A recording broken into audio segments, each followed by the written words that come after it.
Ebit, pemuda 30 tahun ini tampak tak berkutik saat digerebek tim Narko 10 Satres Narkoba Polresta Kendari di rumahnya di Jalan Durian, Kecamatan Wuawua, Kota Kendari, Sulawesi Tenggara. Dari hasil penggeledahan, petugas berhasil mengamankan 56 bungkus sabu siap edar dengan berat 64 gram yang disembunyikan pelaku di bawah kasur. Berdasarkan hasil interogasi, pelaku menjalankan aksinya atas perintah dari seorang narapidana yang berada di Lapas Kelas 2A Kendari. Dengan kronologis, pada awalnya anggota kami mendapat informasi dari masyarakat bahwa di sekitaran Transito ada seorang bandar yang sering memperjualbelikan sabu-sabu. Pelaku beserta barang bukti sabu dibawa ke kantor Polresta Kendari untuk dilakukan pemeriksaan. Dari Kota Kendari, Sulawesi Tenggara, Febriono Tameng, iNews melaporkan.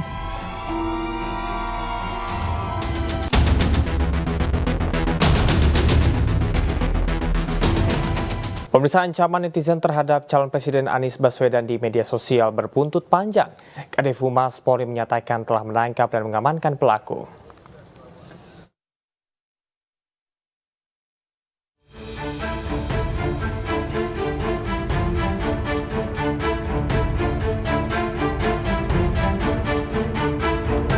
Komentar bernada ancaman yang ditujukan untuk calon presiden nomor urut 1 Anies Baswedan saat siaran langsung di media sosial viral. Ancaman penembakan diterima Anies pada saat siaran langsung di media sosial TikTok. Komentar tersebut dilontarkan oleh salah satu akun. Meski hanya dalam bentuk tulisan di kolom komentar sebuah platform media sosial, aparat kepolisian bergerak cepat mengamankan pelaku. Pelaku yang telah mencuitkan di media sosial tentang pengancaman penembakan terhadap salah satu paslon ternyata sudah ditangkap tadi pagi berdasarkan informasi dari masyarakat dan kerjasama dari Direktorat Cyber Barreskrim Polri dan Subdit Cyber Polda Jawa Timur yang berkolaborasi dan alhamdulillah telah membuahkan hasil dan saat ini pelakunya sudah ditangkap dengan inisial AWK umur 23 tahun di daerah Pasuruan Jawa Timur atau tepatnya TKP-nya di Jember. Namun demikian hal ini masih pendalaman. Sementara itu, Capres Partai Perindo nomor urut 3 Ganjar Pranowo tanggapi ancaman tersebut dan menyerahkan kepada pihak kepolisian untuk diusut. Pak Anies di TikTok mendapatkan ancaman penembakan, Pak. Ada tanggapan Pak terkait ancaman-ancaman seperti itu, Pak? Ada politik, sama polisi ya, biar ditindak. Harus ditindak ya Pak, hal-hal kayak gitu ya Pak ya? Walaupun di medsos ya Pak ya? Makasih ya Pak. Masyarakat sebaiknya bijak dalam berkomentar dan berperilaku di media sosial, apalagi saat ini dalam masa pemilu 2024. Tim Liputan iNews melaporkan.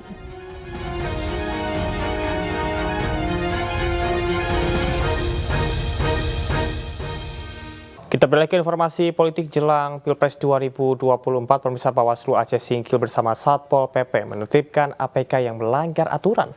Ratusan APK dan atribut kampanye yang melanggar aturan itu dibawa ke kantor Satpol PP setempat.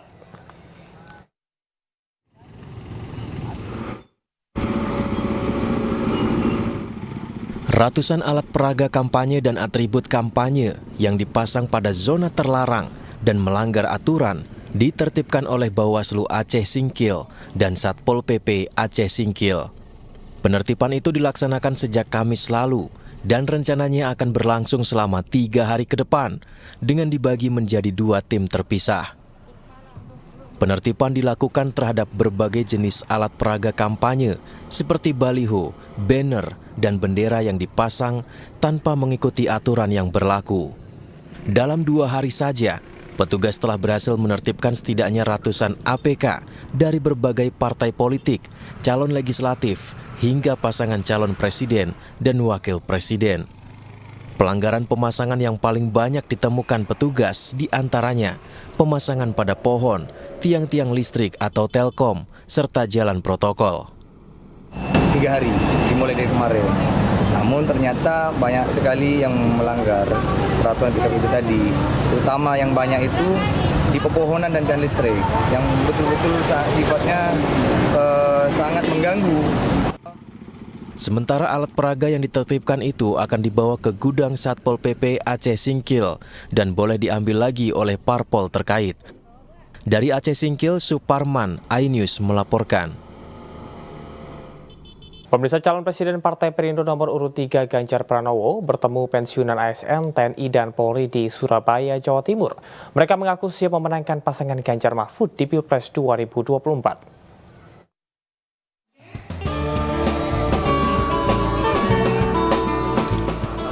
Ganjar Pranowo menghadiri dialog kebangsaan dan doa bersama para pensiunan aparatur negara se-Jawa Timur. Ribuan pensiunan aparatur sipil negara dan beberapa pensiunan TNI Polri hadir dalam acara ini. Mereka menyambut kedatangan Ganjar dengan meriah. Mereka juga mendeklarasikan dukungannya untuk Ganjar Pranowo dan Mahfud MD di Pilpres 2024. Para pensiunan ASN, TNI, dan Polri ini mengaku siap memenangkan Ganjar Mahfud di Jawa Timur. Banyak sekali purnawirawan TNI Polri, baik perwira tinggi, menengah, maupun yang pada level di bawahnya. Termasuk tadi hadir juga para pensiunan ya Pak ya. Ada dari kejaksaan, ada dari ASN, ada dari guru, kami menyampaikan terima kasih. Menurut saya ini bagian energi yang menguatkan, tapi sekaligus mengharukan. Di tengah situasi orang-orang mau mengekspresikan diri tidak gampang, mereka berani membuka ini di Surabaya. Tentu ini energi yang sangat luar biasa, makin kita optimis.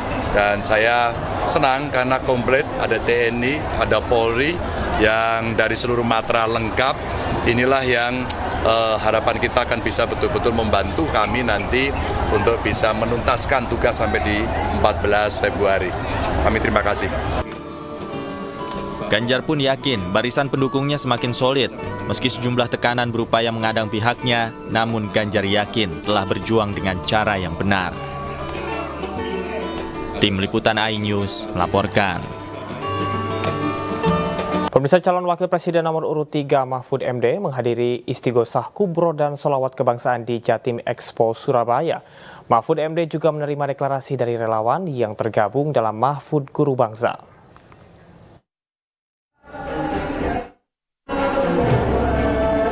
Ribuan masyarakat Jawa Timur menyambut calon wakil presiden yang didukung Partai Perindo, Mahfud MD, saat tiba di Jatim Expo Surabaya, Jawa Timur.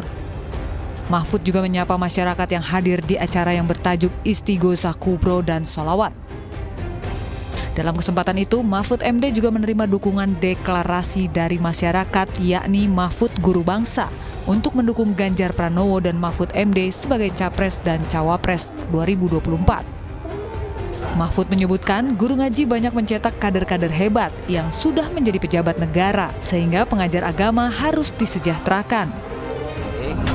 Guru-guru ngaji itu kan sudah mencetak kader-kader yang hebat-hebat ya. Yang diajari oleh mereka sudah ada yang jadi menteri, jadi profesor, jadi DPR, bahkan ada yang jadi presiden juga. Itu kan yang ngajari guru-guru madrasah dulu, kalau yang dari pesantren. Tapi sampai sekarang mereka itu tidak ada yang menggaji. Gajinya tuh kadang-kala gajinya cuma 150.000, dibayar 6 bulan sekali, kadang-kala tidak dibayar juga gitu. Dengan penuh ikhlas, maka kita akan memprogramkan agar kita beri mereka penghasilan minimal lah ya.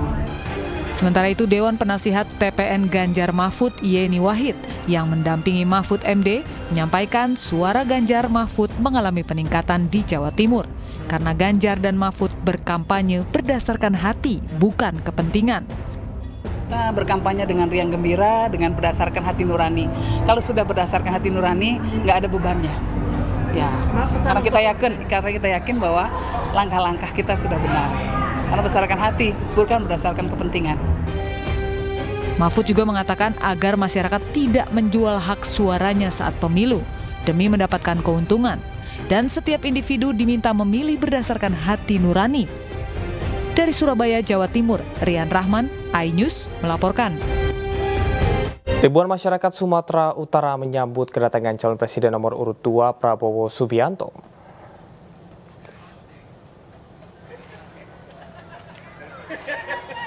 Sepanjang jalan arteri Sultan Serdang, iring-iringan rombongan calon presiden nomor urut 2 Prabowo Subianto terlihat berjalan lambat untuk menyapa warga yang sejak pagi menunggu kedatangannya.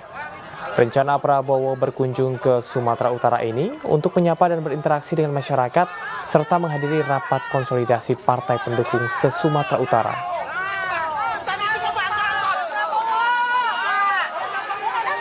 Pemirsa, hari ini ratusan pejuang perubahan menghadiri apel siaga relawan Anies Baswedan Muhaimin Iskandar di Jakarta. Kapten Timnas Amin, Muhammad Syaugi Alaidrus menggaungkan pesan untuk perjuangan perubahan untuk memenangkan paslon nomor urut 1. Ratusan pendukung Anies Baswedan Muhaimin Iskandar yang menamakan diri pejuang perubahan menggelar apel siaga relawan saksi dan relawan pemantau Pilpres 2024. Ada sejumlah pesan utama yang digaungkan, diantaranya meminta seluruh relawan menjadi saksi di tempat pemungutan suara daerah masing-masing demi mengawal pemilu jujur dan juga adil. Mereka juga akan terus berupaya untuk mencegah segala bentuk kecurangan. Anggota Dewan Pakar Tim Pemenangan Nasional Ganjar Mahfud Sandiaga Uno terjun ke masyarakat. Di Situbondo, Jawa Timur, selain berdialog, Sandi juga menggelar bazar sembako murah untuk membantu warga.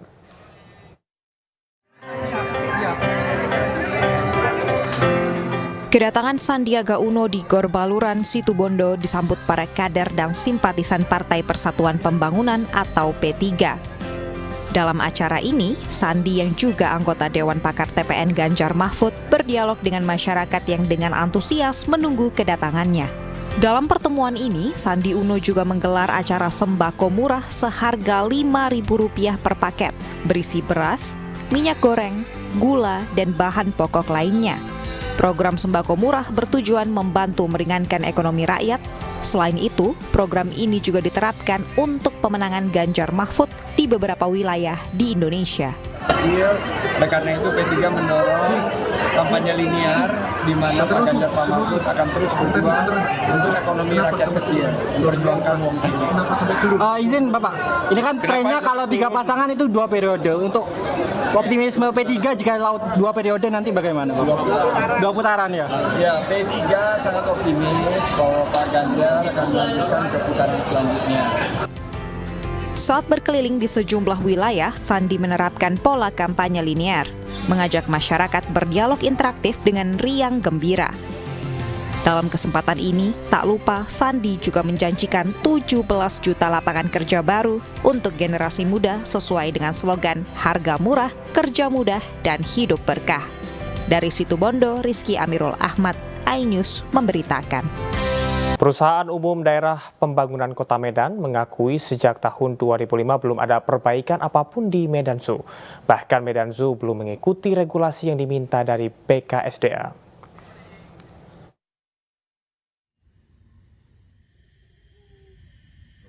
PLT Dirut PUD Pembangunan Kota Medan Bambang Hendarto yang membawahi Medan Zoo mengakui sejak tahun 2005 belum ada perbaikan apapun yang dilakukan di Medan Zoo. Medan Zoo juga belum bisa mengikuti regulasi animal welfare dari BKSDA. Medan Zoo diakui tertinggal secara aturan atau regulasi karena belum ada pemasukan dari APBD dan dipersulit dengan kondisi COVID-19. Kebun binatang ini kan sudah ada dari 2005, jadi kan itu konsep pola yang lama. Nah, dari 2005 sampai dengan hari ini memang belum ada perbaikan apapun karena belum ada juga APBD yang masuk kemari. Jadi kita sedikit tertinggal memang kalau secara aturan, secara apa yang menjadi keinginan BKSDA untuk animal welfare, kita memang belum bisa mengikutinya gitu. Sebelumnya dikabarkan dalam 2 bulan terakhir, 3 harimau di Medan Zoo, Medan, Sumatera Utara mati. Menurut BKSDA, pengelolaan konservasi di Medan Zoo tidak memenuhi standar. Selain itu, perusahaan daerah milik pemerintah kota Medan ini diketahui mempunyai utang pakan hewan dan para pegawainya tidak digaji. Sejak Agustus 2023, Medan Zoo juga dikabarkan menunggak gaji karyawan. Wali Kota Medan Bobi Nasution sempat menyatakan telah menyiapkan sejumlah opsi untuk solusi kebun binatang tersebut. Tentu Oleh karena itu di BPWD kita sudah sampaikan juga beberapa aspek tentang medan zoo-nya, baik itu tentang hewannya, satwa yang ada di dalam, dan juga tentang medan zoo secara keseluruhan. Ini step-stepnya mudah-mudahan terus kita jalani, langkah-langkah juga terus kita buat agar medan zoo ini kita perbaiki secara komprehensif. Tapi sekarang tujuannya satwanya dulu. Makanya memang kemarin itu kan medan zoo itu di bawah BUMD, BUMD Pembangunan. Itu dia membawahi bukan hanya medan zoo, tapi ada beberapa unit usaha yang lain. Yang kita lihat memang dari beberapa unit usahanya hanya satu unit usaha yang profitnya bisa menutupi dari kegiatan usaha yang lain. Lantas bagaimana nasib Medan Zoo ke depan? Apakah tidak ada perlindungan dan perbaikan untuk kebun binatang tersebut? Dari Medan, Sumatera Utara, Ahmad Ridwan Nasution, iNews melaporkan. Pemirsa, seekor ular piton sepanjang 3 meter dievakuasi petugas pemadam kebakaran Kota Parepare, Sulawesi Selatan. Ular ditemukan dengan kondisi perut sudah membengkak setelah sempat memangsa seekor angsa milik warga.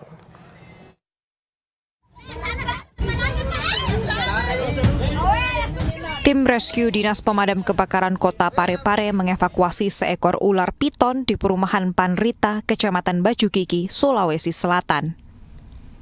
Ular piton sepanjang 3 meter ini ditemukan di sebuah kandang milik warga dengan kondisi perut membengkak setelah memangsa seekor angsa. Ular pertama kali ditemukan pemilik rumah yang langsung menghubungi pihak damkar. Penangkapannya juga ya agak sulit karena ini panjangnya ular kurang lebih 3 meter. Dan korbannya ada korban hewan 1 ekor angsa. Sempat dimangsa ya? Iya, sempat. Ular piton ini akhirnya diserahkan ke Balai Konservasi Sumber Daya Alam untuk kembali dilepas liarkan jauh dari permukiman warga. Dari Parepare, Sulawesi Selatan, Erwin Eka Pratama, iNews melaporkan.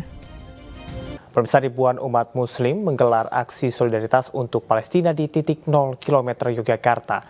Masa aksi mengaku terpukul dengan kekejian dari Israel melakukan upaya genosida di Tanah Gaza.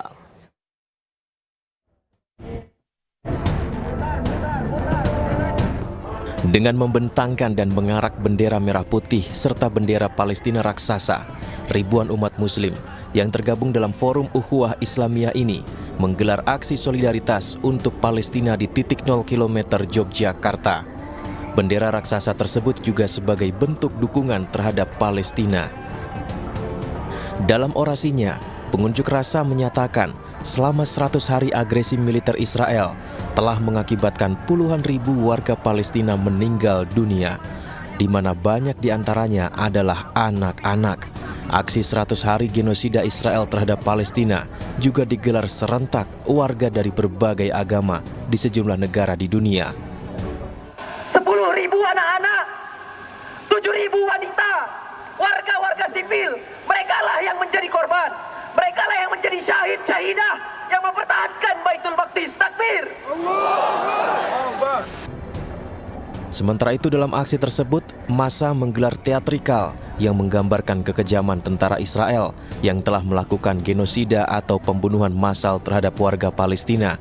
Pengunjuk rasa juga melakukan penggalangan dana untuk membantu warga Palestina yang menjadi korban kebiadaban tentara Israel.